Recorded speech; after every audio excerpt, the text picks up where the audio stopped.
SBG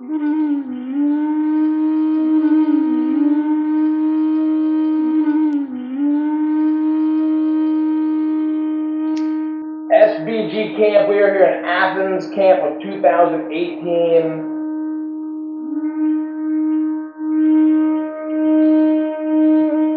I am Jim Sheppard from SBG Buford, and we have got SBG Manchester and SBG Trafford head coach Matt Inman in the house today.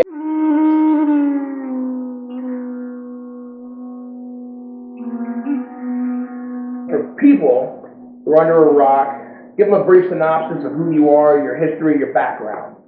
I'm a coach and a pro MMA fighter from Manchester. Well, not from Manchester, from near Manchester. I work in Manchester now. I'm a black belt under Karl Tanswell, who was the head coach of SBG UK. I've been a black belt for almost 3 years now. I've been fighting pro MMA for going on 10 years. As well as being an active submission wrestling competitor. I boxed as a professional, Thai boxed as a professional. I can tell. Yeah, it's the thing. I found out this morning. So we did some training this morning. This man cut kicked me in the first 10 seconds, which is something that didn't just happen from accidentally. I think the guy with precision. I've been fighting for how long professionally? 10 years. 10 years, and now you're making a transition where you're now a head coach, right? Are you gonna try to balance both of these things and still continue to fight, or is coaching now your full-time gig? Yeah, coaching is going to be the full-time thing. I've been for probably the last year or so trying to coach myself and coach the guys at the same time. I don't think anyone was getting the best out of that equation, so I just make a choice at the end of the day and commit fully to the coaching side of it. It's very hard to be on a mat with a bunch of fighters trying to train as a fighter at the same time, and I think I'm going to be, or maybe I am now, but I'm definitely going to be a better coach than I ever was a fighter, and I think I can give a lot more to people in that sense than carrying on pursuing my own selfish dreams of glory. Well, and to be, especially at your level and have success, you have to be selfish. I mean, it's about you, and it's a full commitment. It's a dangerous job. The margin of error is so small. Yeah. Do you think that's shortcomings you think you had as a coach? Is that just because you had to be somewhat selfish and focus more on what was working for you as opposed to your athlete? Yeah, I mean, I think so. I think it's just the technical situation, the kind of logistical situation more than anything, and the fact that you've got to get your work in. The boys have got to get their work in. Everyone's working on the same mat. And if I'm working, I'm not watching what other people are doing. I'm like I was saying, I've got guys that I only ever saw their game when they were training directly with me. So I never had that third eye view where I was watching what was going on, and I only see someone's game when they're against you. I'm like the 200-pound jiu-jitsu guy with some Thai boxing. He's going to be different if they're fighting a wrestler or something like that. And they might have the aspects of what they do, but I don't get to see. And if I don't see what they can do, how can I coach them? Sure. That's it. So more of a logistical thing than anything. You've been competing as an athlete for so long. It's been your lifestyle. Yeah.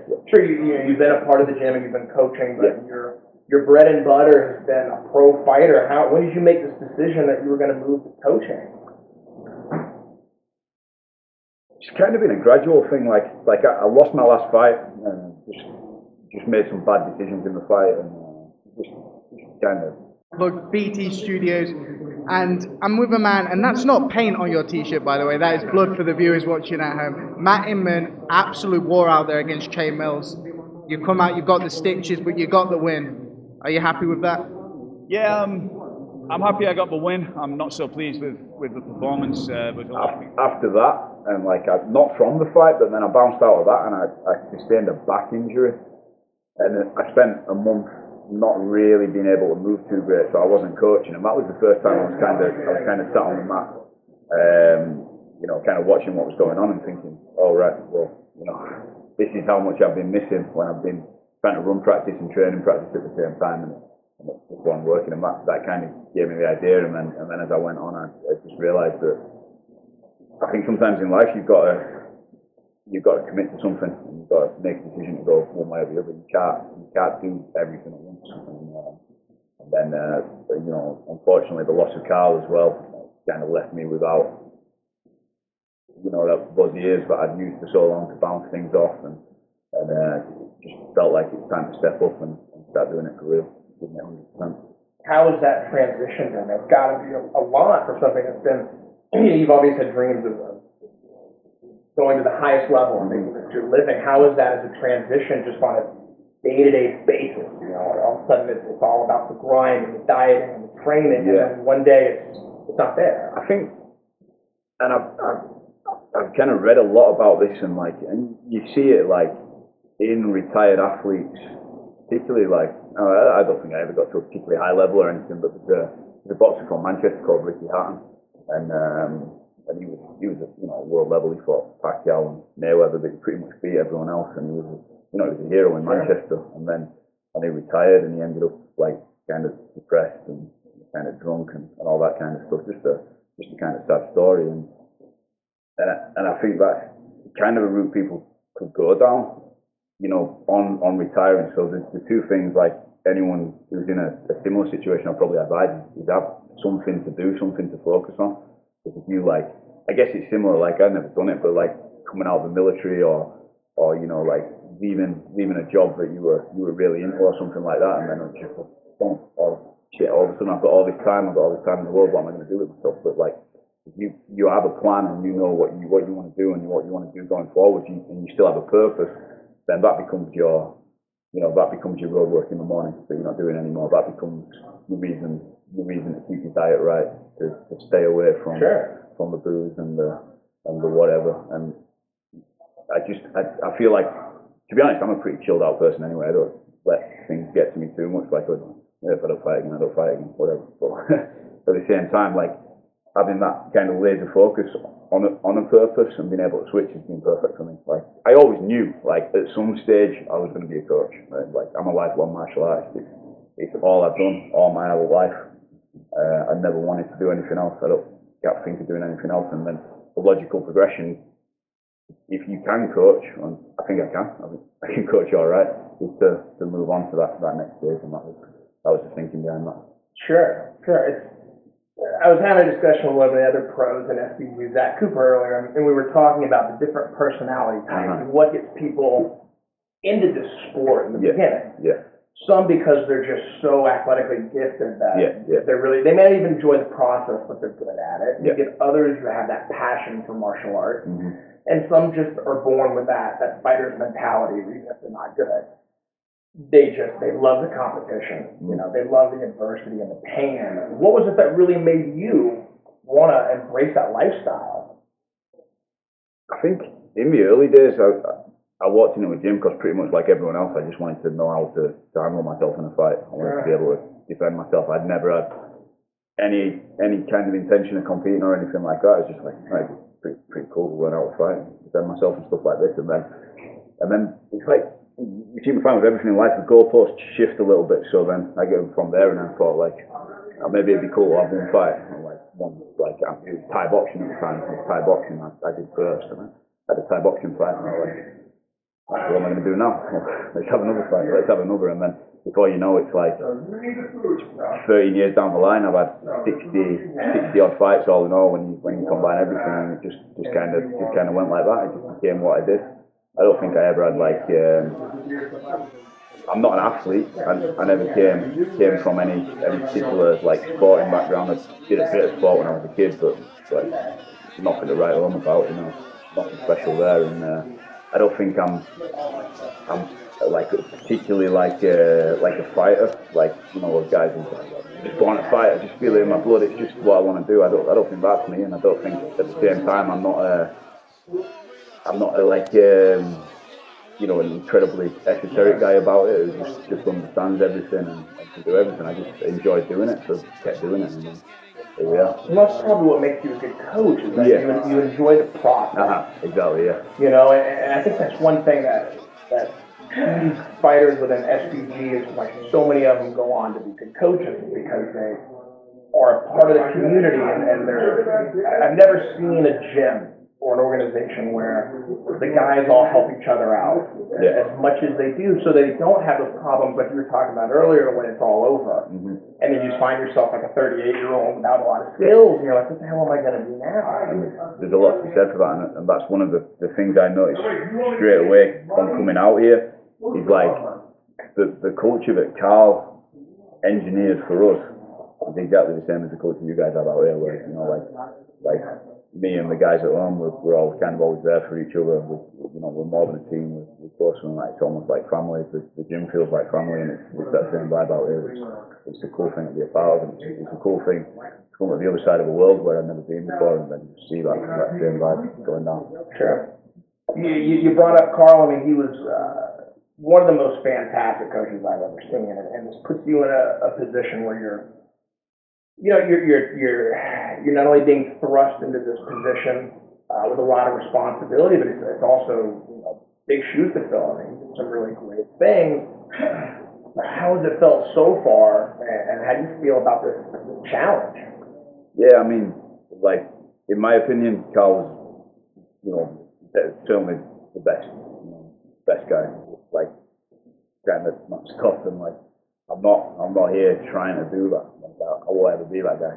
I've just got to like kind of go about things in my own way, do things my way, and then hopefully, if I'm kind of intelligent enough with it and I'm listening to people, then hopefully I can make a good go of it. But that's like you say, that's some big shoes to fill, and maybe it can't be done. It's just it's back to the situation, but there we are, and I'm just going to make the best of it. When did you start with SBG and with Karl? So, I moved to Manchester after I finished university, which was when I was about 20. At that stage, I'd only fought in Thai boxing, and I had a kind of amateur MMA career. And I had my 21st birthday the week I moved to Manchester, which is also the week I met Karl for the first time. I kind of walked into his gym and started training with him then, and then I never looked back. I went from blue belt to black belt under Karl. He was in the corner for like the majority of my pro fights, like close to 30 fights. We travelled all over the world together. Just like, that's the story with Karl. What is it about his coaching and the SBG style, SBG Manchester, that worked so well for you, that not only made you want to train there, but that kept you there and led to a lot of your success? I think it's with Karl particularly, and I noticed this with all the other coaches as well, it's kind of the open-mindedness, and like whenever I've been coached before anywhere, and guys are kind of like fill your head with stuff, and like, never do this, and never do this, and always do this, and that kind of thing. And I was like, I think when you bring that focus and you put it on the fundamentals, and like Matt calls it, like the trunk of the tree, and that's there, and then you find a coach who can build that for you, but then on top of that they go, well, once you've got those fundamentals, you can go where you like now. And that was like, for me, that was like, whoa, because no one ever told me that before. It was like, right, well, you're going to throw this kick, you're going to do it like this, and we only do it like this because that's how we do it, and that's how we've always done it. And this guy, don't do it this other way. But then like that understanding of once you have the fundamentals, and you can do the basics of whatever range you're in, whether you're on the ground or you're striking, you're in the clinch, and then you're free to go down whatever path you are. And that's just that was one of the things probably Karl gave me most, is just like that. Not so much like they say, there's a saying, I'm gonna quote it wrong, something like that. A great teacher is one who makes himself progressively unnecessary, and that for me is everything that SBG is, right? So great coaches, but then I think that's why great coaches have created so many great coaches, because they're not just like, well, right, this is your style, you're going to do this, and this, and then you're going to down the line they're going to show these guys this, and this, and then you look at everyone who's coached so far this weekend at camp, and it's been different, but it's all been every session's been different, but it's all been grounded in fundamentals, and that's it for me. I think he did a fantastic job. I've seen this out of Karl and SBG Manchester, You touched on it, instead of, telling guys the game plan is throw kicks like this, or I want you to throw this car. Even I've seen in between rounds, instead of making adjustments, where a lot of coaches will go wrong and say, when he does this, I want you to do this. When he does this, I want you. Is that he had a way, and I gotta believe this is passed on to you, where it wasn't so much like here's the moves and the game, as it was like a change in posture. He would say, when he does this, this is how I want you to respond. And then he would leave it to you, or the athletes or the fighters, to do what you want to do. You know what to do when you get there. So it's like the base of the tree instead of the branches. Like, you know how to throw, a cross hook, leg kick, or whatever. But making those adjustments at a postural stage and situationally to be able to execute all of that. Yeah, no doubt. And that's what allows people to develop their individual style. Once you dial those fundamentals, and you can go where you want with that. So you don't end up with like some gyms, they just have, everyone's a carbon copy of the coach, and no one's gonna fight like me. If I'm training like a 5'4" guy who's big and he likes to wrestle, what's the point in me going to him? Well, now we're gonna work my games like triangles and front kicks. That's gonna work for you. Sure. Yeah, you get that kid's footwork down, and then give him the pass to go down, and all of a sudden he has a style that's unique to him and best fits his body type, best fits his mentality, and that's to me what a good coach should do. Sure. You guys are one of, along with Matt Thornton, Steve Whittier, of the aliveness training, where instead of working the dead pattern, like Muay Thai is a perfect example. A lot of the old Thai style, you still see it a lot, is they're just working combinations, right? Where it's just pop, pop, pop, all right, and they call this out, pop, pop, pop. A lot of that dead pattern drilling, and what I've seen with you and Karl is a lot of it is just, even during pad sessions or training sessions, it's very open. You may have a general idea of what you want your athletes to do, but you just let them flow, and that way they can do what comes naturally to them, so that if you want to insert a peak kick there, then do it. And if the 5'4" guy doesn't, he wants to stay a little more hunkered and wait to get inside, then he can. Yeah, no doubt, and that's one of the things. Karl was big on with the pads is I don't call numbers. I won't stand in front of someone and go 1, 2, 3, or jab cross hook, or whatever you want to call it, because no one in a fight stands in front of you and goes, jab me, for sure, cross me, and then but to an extent, I think with striking there's a mechanical aspect to it, so you need that kind of training. You need to hit pads, but if that's all you ever do, if you only ever hit pads with someone calling out those combinations in front of you, that's not going to work for you. You need levels of everything, and that's drilling. That's on the ground. That's an isolation drill into integration. So on the pads, it's the same. You might start throwing those combinations, and then later on you're freelancing a bit, and by the end you're basically sparring. The only difference is, rather than wearing gloves, the guy's wearing pads. And I really like the way that's alive.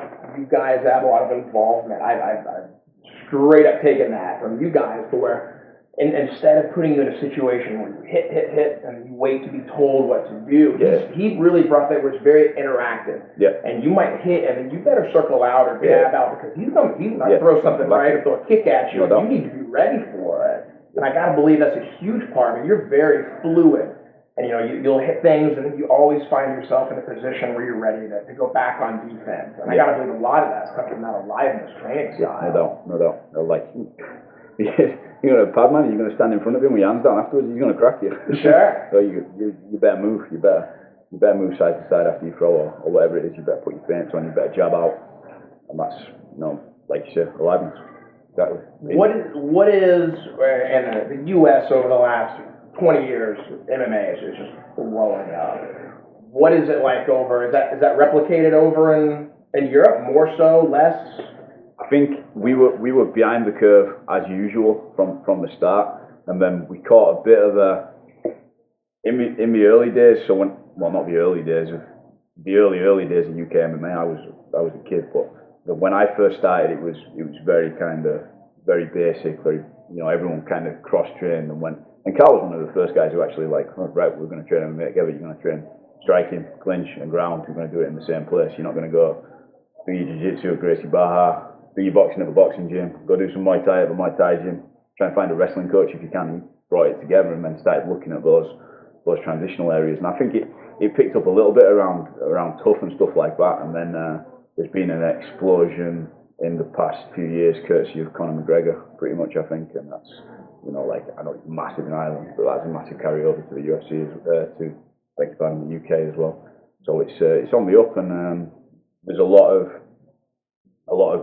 good guys now coming through the UFC, and you know, at the end of the day, it's tougher for us to get into the UFC. So we've got a murderous domestic scene as well. You know, like a really high level scene, and that's at this stage now, that's going right down to amateur. Like back in the day, we'd take guys to amateur shows, and we knew if they had a blue belt, they were going to win. Now it's not the same anymore. Everyone's leveling up. So I think we're gonna start. Well, you've seen it already with guys like Till and people like that coming through. It's going to be a big part of it.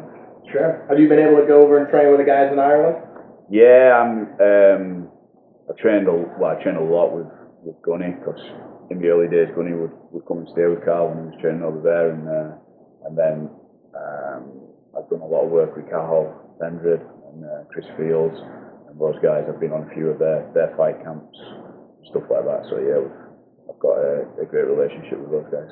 It's really, I think it gets overlooked how much you talk about MMA being, you know, it's taken a little bit longer to develop in Europe, and SBG specifically in Europe is not getting enough credit for bringing that attention not only to that continent but all over. I mean, it's the things, and sure you can credit it to Conor's bravado and whatnot, but I mean, if he was that kind of guy and he's 8'12", yeah, it doesn't resonate. Yeah. What makes him so successful is he can do these things, and then he uses those training styles that you guys are famous. This is one of the main things that cracks me up when people like people from outside of like the MMA world say about Conor, and like, oh yeah, he's just famous because he can talk, and he's got the bravado and the flash and all that. And I'm going, yeah, but you would not knock Jose Aldo out in 30 seconds if all you had was flash and bravado. That kid can fight as well. You know, and that's the situation. Yeah. You started in Muay Thai. That's gaining ground over in Europe. I've seen that it's putting on bigger shows. Why do you think, and maybe outside your realm, why do you think it hasn't caught on fire not only in America but globally as something like boxing? I don't know. It's crazy to me. I think the problem with Muay Thai is, I'll probably upset a lot of people saying this, but they've tried to make it too much like Thailand. So you've got like two camps now. Like, I'm not really on the scene in the UK or anything anymore. I've not been for a long time. But then there's the kind that have the Thai music, the Ram Muay, the White Crew. They seal the ring and they do a 5-minute dance before the fight starts, and then the music's on, and that's beautiful. And like I've been out in Thailand, I've watched those fights, and it's great. I love it, but I'm not a member of the paying public who's turning up and going, what's with these weird music? Why are they doing this dance? Why aren't they just fighting? You also appreciate it because you're a part of that sport. Yeah. Someone who doesn't understand that. So then on the other side, then they create the kind of K1 and the kickboxing, and I don't know why. To be honest, it's a mystery to me why more people don't like that, because the biggest criticism of MMA from the casual is why they're on the ground hugging. Sure. Why don't we just stand and bang? Arena full of booze. You know, there's a sport where they just do where that. they do nothing but stand and bang. Yeah. Yeah, I think some of that is maybe just a lack of people that the general public cares about. And I wonder if it's just a bit of kind of mismanagement of the product as well, and the promoters never got their act together like they did with MMA, and it's pretty massive in Europe, to be fair.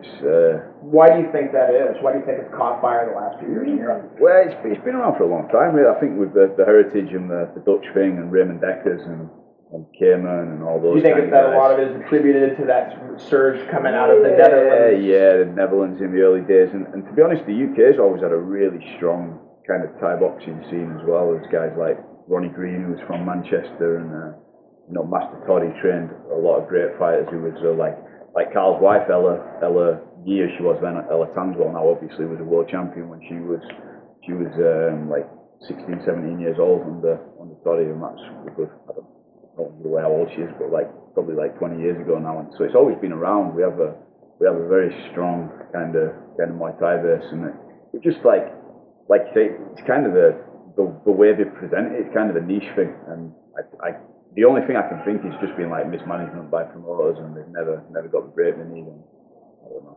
Sure. It's not my area. How's the jiu-jitsu scene over in SBG Manchester? Yeah, it's buzzing. Yeah, good. The jiu-jitsu scene in the UK, just like everything else, is picking up massively now. It's kind of like branches of everything again, and I think there's a kind of a very big movement towards a lot like with the Muay Thai, where they want to make everything look Thai. There's a lot, like part of the jiu-jitsu scene that wants to make everything seem really Brazilian. And I think that's the way we kind of fit into that is we don't really go in for any of that. Like one of my purple belts a few years ago, this story makes me laugh, and he's competing, and the referee's giving him some kind of instruction in Portuguese, and he's like misunderstood the instruction or whatever it was, and the referee's gone to him, "You're a purple belt and you don't know whatever this Portuguese phrase meant," and he went, "Yeah, but I thought I was going to the gym to learn jiu-jitsu, not Portuguese." Nice. I think one of the reasons it's caught fire, not only in England but globally, is it's a sport where it's not attribute based as much as something like kickboxing or Muay Thai. If you're 40, it's going to be rough sledding. Like, and the thing is, like, you can go to jiu-jitsu practice every single day. You can go 100% pretty much. You know, apart from like the strains and the pulls and stuff that we all get, you're going to be fine. You can go to work the next day. Sure. If you go to a Muay Thai gym or a boxing gym and you're a 42-year-old businessman and you want to go 100% sparring, that's probably not going to work out so great for you. And sure. I think that's a lot of the appeal of jiu-jitsu and that's why it's such a great sport for everyone. You've got guys in there who aren't great athletes. I mean, if you're going to compete in something like Muay Thai, even MMA, you know, once you reach a level of higher competition, it really, if you're not athletic, you know, you can put as much work as you want, but if you don't have the genetic skill set, it's going to be very tough sledding. I mean, not to take away from your hard work, but what are you walking around at? 6'1"? 6'1", yeah. 210? 200? 200. Yeah, so, you know, if you're just a normal 5'8", 100, it can be tough sledding, whereas in jiu-jitsu, you've got guys who are accountants and librarians and teachers, and they'll go to, you know, an IBJJF Open, and at 50 years old, they can have a lot of success.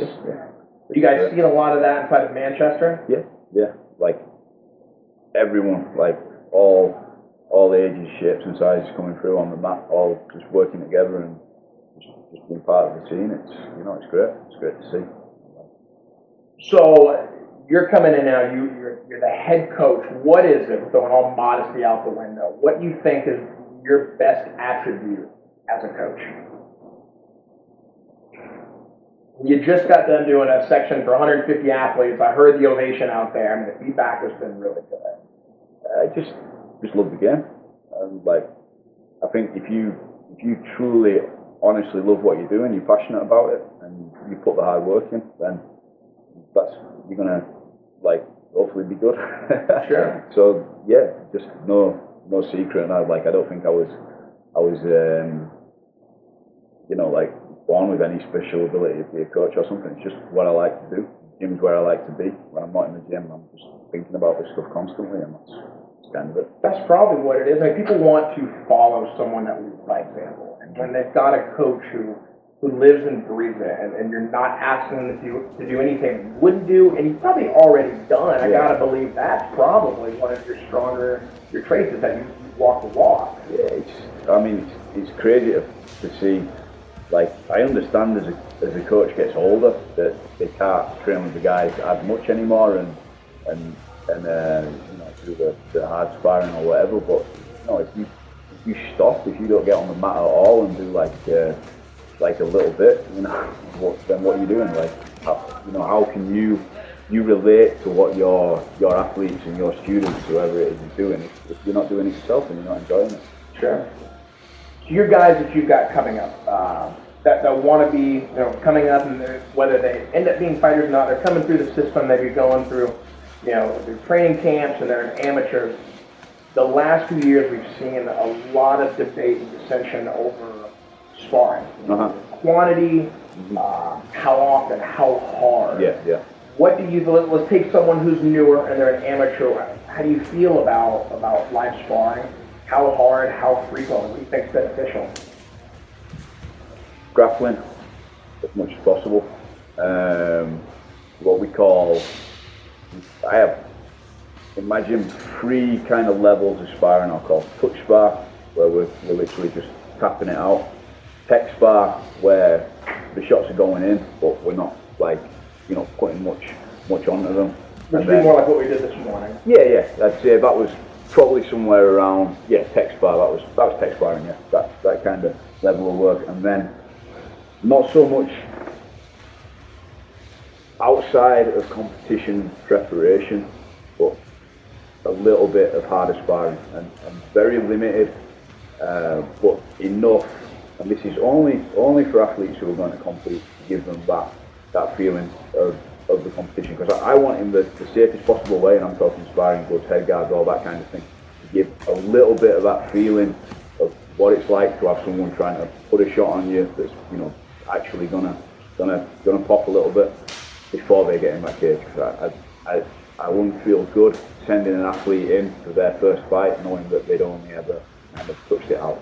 So just a little bit of that, but you've got to manage that. Not only so they have that awareness, but also, you as a coach, you want to make sure that these guys can, when they're under fire and they're facing adversity and they're taking that leg kick, that their leg starts to go numb, and you hit him in the belly and the air goes down. It's important that this guy can push through that. He's not just going to will. Yeah. Well, I mean that's the journey, and that's for them to find out. And like one of the big things for me is it's like you hear people talk about the heart of the fight. And this guy's got heart. This guy's not got heart. That kind of thing. And I don't agree with that. Like I've heard people come up to me and say, "Yeah, look, he's got no heart," and like.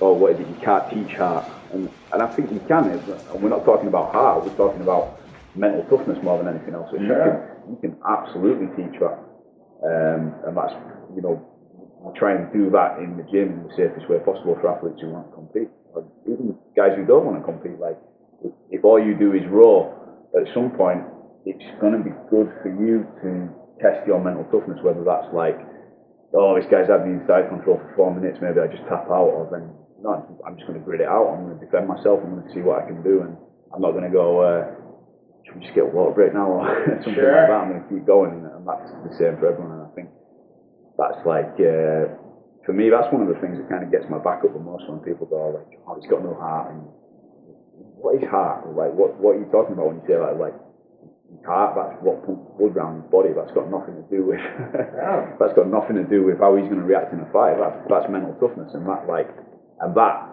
just like throwing a jab cross is a skill that you can learn if you train it in the right way. The guys who have really brought the attention to this was guys like Donald Cerrone, Robbie Lawler, who have gotten to a point in their career when they say that they don't spar anymore. They admit they'll run some drills, they'll do some of the very light touch sparring, but they're not doing any sparring in the gym.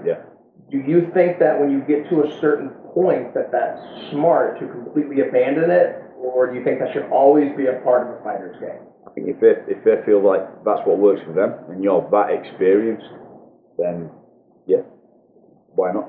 If that's working and you're getting positive results out of it, and you've like, particularly the guys like Lawler, Cerrone as well, I guess, have taken a lot of head trauma, and if that can keep them going, then yeah. Did you, as you got more, you did what, 22? No, how many professional fights did you have? Just in MMA? 30.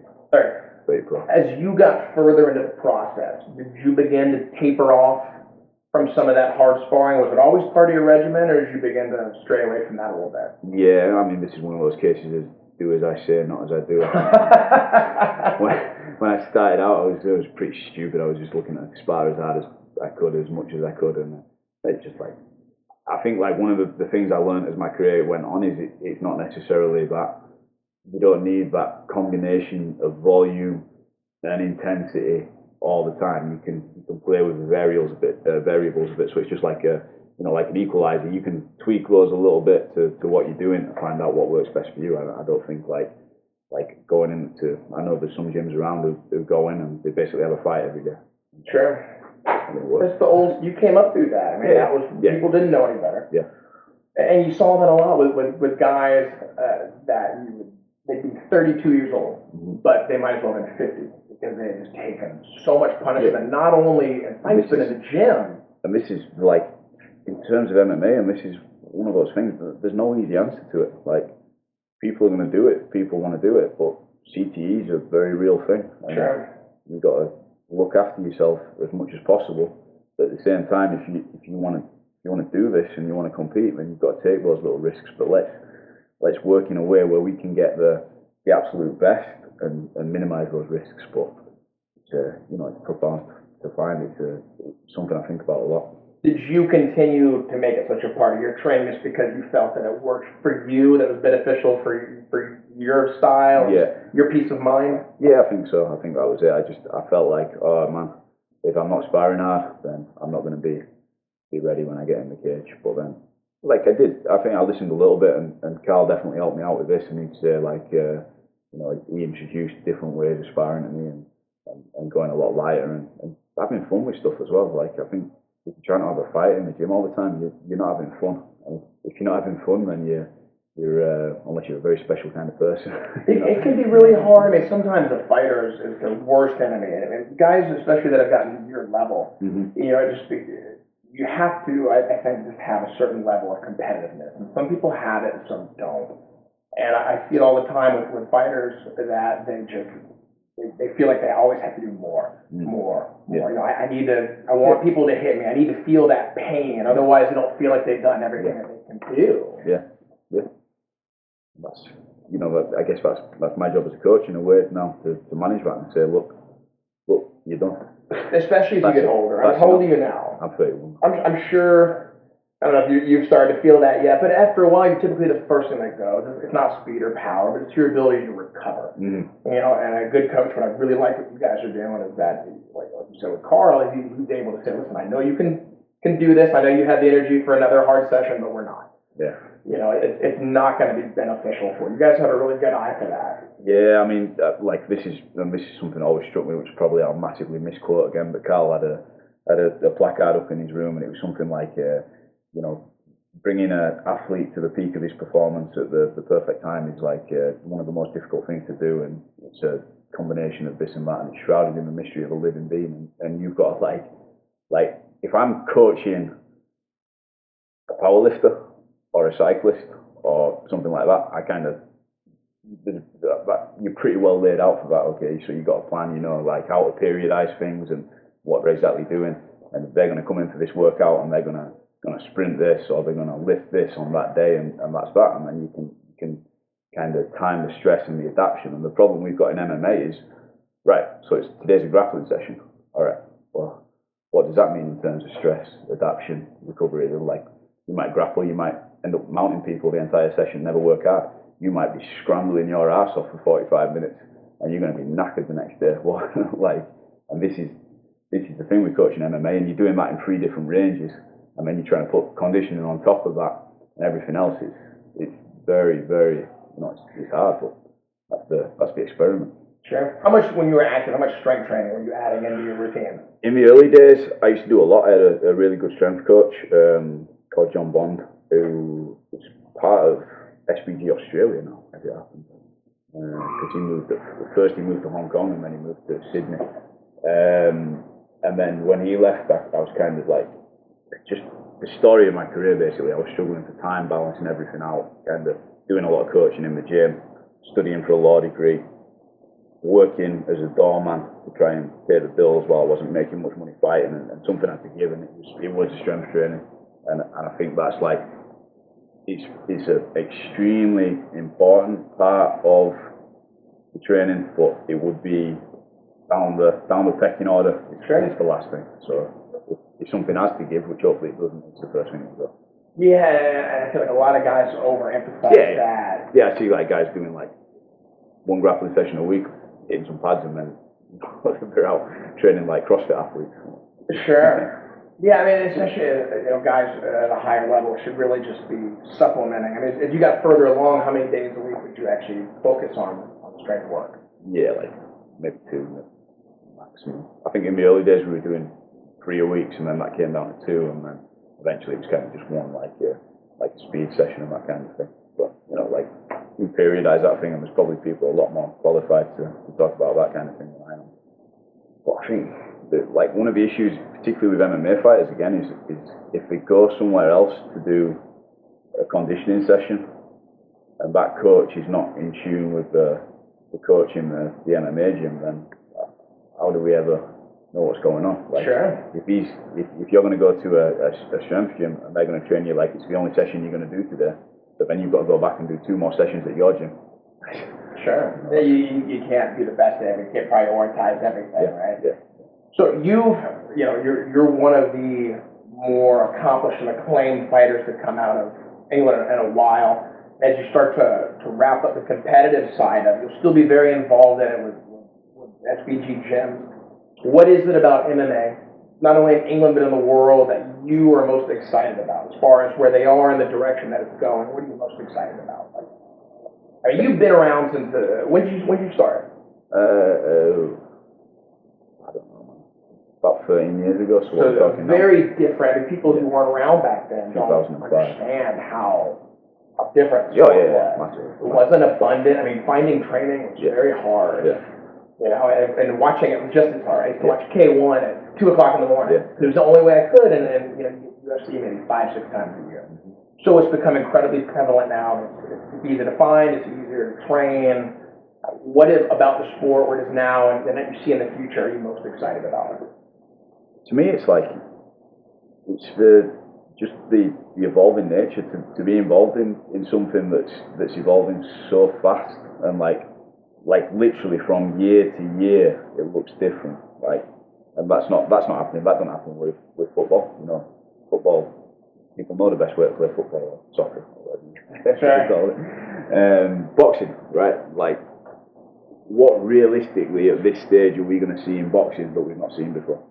Like, whatever, how many 100 years of history we have with boxing, we know what boxing looks like, and that's one range of combat. MMA, that's, like, who would have thought 5 years ago that guys like Dillashaw and Cruz should have been doing what they're doing, like the footwork and whatever. Who would have thought in the early days when it was like Sprawl and Chuck Liddell, but what we'd be seeing now. Like, look at the champions in the UFC and look what they're doing. Look at Holloway and whoever. And it's crazy to think. It's absolutely insane. It's exciting to be a part of it at this stage. That in really 25 years since it very first came onto the main stage, how much evolution there's been in such a short period of time. And you look at a sport like you brought up, like boxing and soccer. It really hasn't evolved much. Then athletes get better because of technology. Yeah.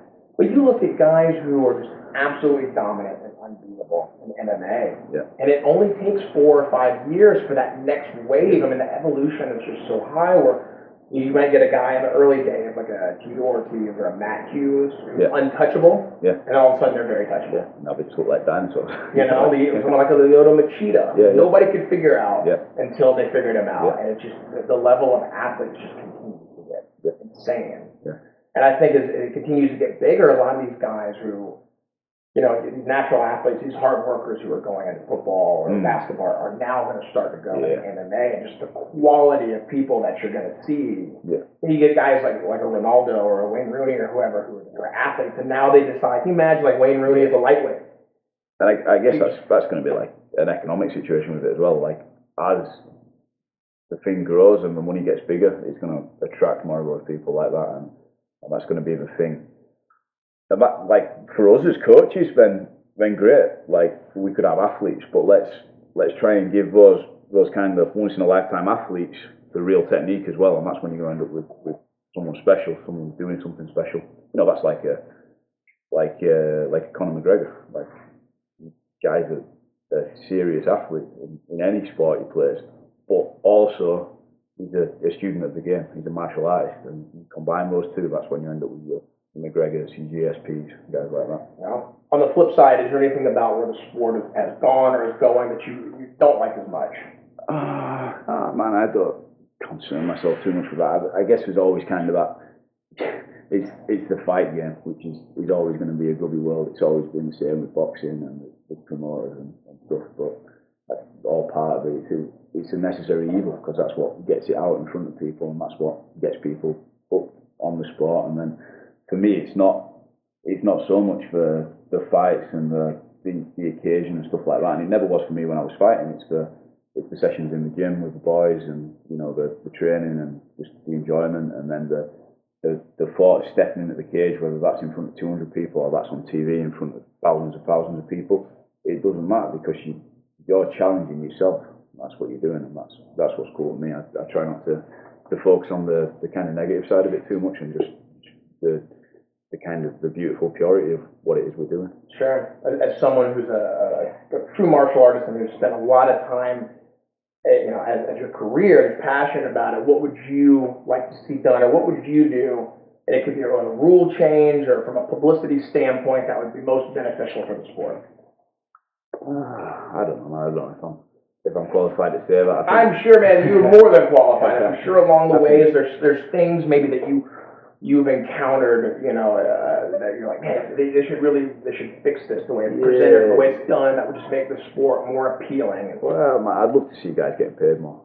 I think across the board, like particularly like at the early levels, or like even like European level, there's just not much money for guys, and it's very difficult to make it outside of an organisation like the UFC, which is touch and go anyway. Man, you make it to the UFC, and then you lose your first two. You're gone just as early as you came in. Sure. And so it'd be nice to see people making more money, but then how do you make that happen? It's got to be out there. It's got to be seen. And but like as far as the sport goes, I'm pretty happy with how it looks now. The rules it seem pretty good to me. I've no major complaints with anything. A bit better officiating, a bit better judging, but that's human error. That's always going to be around. But, and some of that will come in time, because you have people who, not so much the rest, especially judges, who just don't understand the sport. They haven't been a part of it. It's still a new sport. I think over time those guys will. If you get more guys judging who have been a part of the sport, it's going to clean up. Yeah, I mean that stuff will kind of iron itself out, I'm sure. But I think the thing you've got to do is keep it as pure as possible, and even if that means audiences are getting a little bit bored when a fight's not getting stood up straight away because there's a bit of a stall, just let them fight, man. This is fighting. Let them fight. This is what it looks like. Important to Karl as well, but he wanted a mat with as diverse a population as possible, so it's not just a mat with 20-something athletes on. It's like it's everyone, like all the guys, women, children, whoever can come train and get the most out of this. It's this wonderful sport that we all play. Look, man, you had a fantastic career, and I'm personally excited to see what you guys do over there. I mean, I have no doubt. You've been doing it such a long time, and you're such a wealth of knowledge. I mean, I saw how the guys responded to you out there. Just to see how this goes in Manchester, man. I'm excited to see what comes out of there. Okay. Man, thank you very much. Make sure to check them out at SBG. You can go sbgmanchester.com or sbgtrafford.com. We're on pretty much all the social media, the Instagram, the Facebooks, SBG Manchester, SBG Trafford.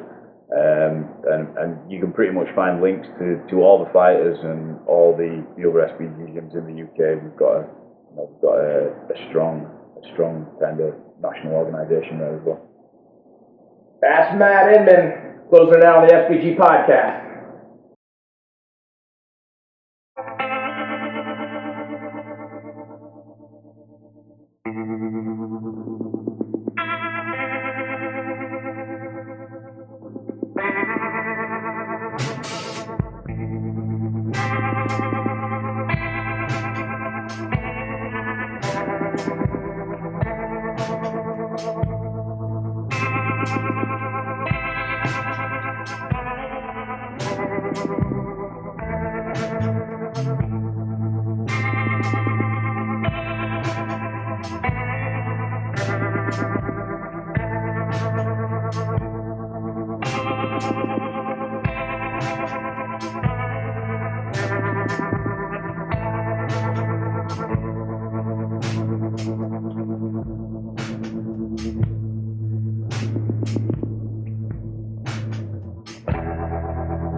Bye.